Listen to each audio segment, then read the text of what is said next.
Hi guys, welcome to my channel. இன்றைக்கி நம்ம பார்க்க போகிற தலைப்பு என்னன்னு சொல்லி பார்த்தோண்டா, தமிழின் பெருமை மிகு தலைவன், புரட்சி கவிஞன், தேசபக்தியின் தீயாய் எரிந்தவர் மற்றும் பெண்மையின் காவலர் மகாகவி சுப்பிரமணிய பாரதியார்.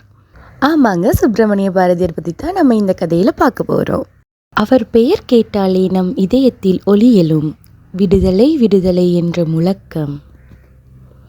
இப்போ வாங்க நம்ம ஸ்டோரிக்குள்ளே போகலாம்.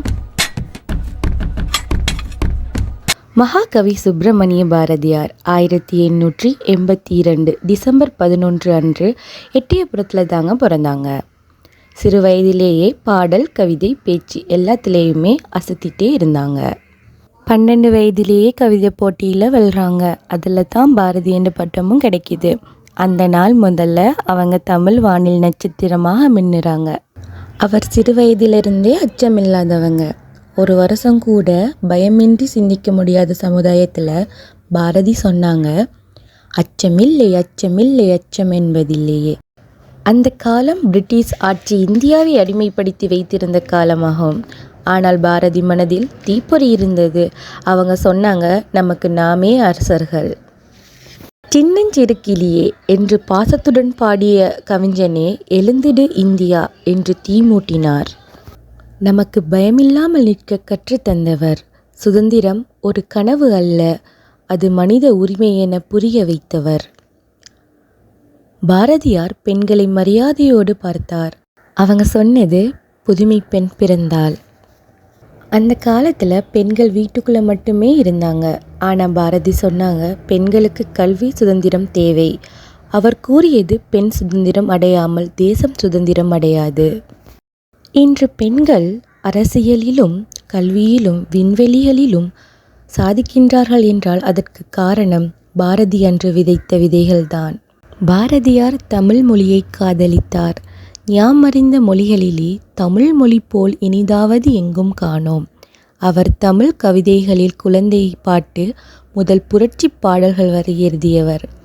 சின்னஞ்சிறு கிளியே, ஓடி விளையாடு பாப்பா, ஏழை இந்தியா விடுதலை அடையுமோ போன்ற பாடல்கள் அவற்றுள் அடங்கும். அவரது ஒவ்வொரு பாடல்களும் உயிரோடு இருக்கும். அவர் எழுதிய ஒவ்வொரு சொல்லும் நமக்கு உணர்வை, உயிரை தருகின்றது. பாரதியார் சமுதாயத்தில் நிலவிய சாதி வேறுபாட்டை எதிர்த்தார்.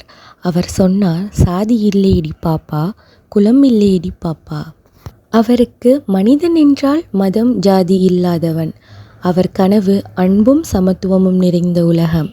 அவர் மனித நேயம் நிறைந்தவர். அவருக்கு கடவுள் என்றால் அவ்வளவு அன்பு. பாரதி வாழ்ந்தது ஏழ்மையான வாழ்க்கை, ஆனால் எண்ணத்தில் ஒரு மன்னன். அவர் பல துன்பங்களை எதிர்கொண்டாலும் நம்பிக்கையை ஒருபோதும் கைவிடவில்லை. 1908 பாரதியார் இந்தியாவில் சுதந்திர போராட்டத்தில் கலந்து கொண்டதற்காக கைது செய்யப்படும் முன் ஆபத்திலிருந்து தப்பி பாண்டிச்சேரிக்கு தஞ்சம் புகுந்தார். அங்கேயே 10 வருடங்களுக்கு மேல் தங்கியிருந்து எழுத்துப் பணியில் ஈடுபட்டார். 1921 ஒரு நாள் சென்னையில் விலங்கு காட்சி சாலைக்கு சென்றபோது அருகிலுள்ள யானை அவரை தாக்கியது. அவருக்கு அதில் பெரிய காயம் ஏற்படாவிட்டாலும் உடல் பலவீனம் காரணமாக அடுத்த சில நாட்களில் அவரது உடல்நிலை மோசமாகிவிட்டது. 1921 செப்டம்பர் 11 39 வயதில் பாரதி தன் வீட்டிலேயே மரணமடைந்தார். அக்காலத்தில் அவரது மறைவால் தமிழ் உலகமே தூக்கமடைந்தது. ஆனால் அவர் உயிரோடு இல்லாவிட்டாலும் அவர் எழுதிய பாடல்கள், அவரின் சிந்தனை, அவர் எழுதிய வார்த்தைகள் இன்று வரை நம்மிடம் உயிரோடு தான் இருக்கின்றது. பாரதியார் இறந்த பிறகுதான் பலரும் அவரின் அருமையை உணர்ந்தார்கள். அவர் எழுதிய பாடல்கள் பள்ளிகளில் பாடப்பட்டன. சுதந்திர போராட்ட வீரர்கள் அவரின் வரிகளால் உற்சாகமடைந்தனர். இதோட பாரதியார சின்ன ஸ்டோரி முடியுது. மறுபடியும் மீண்டும் எல்லாரும் ஒரு நல்ல ஸ்டோரியில் சந்திக்கலாம்.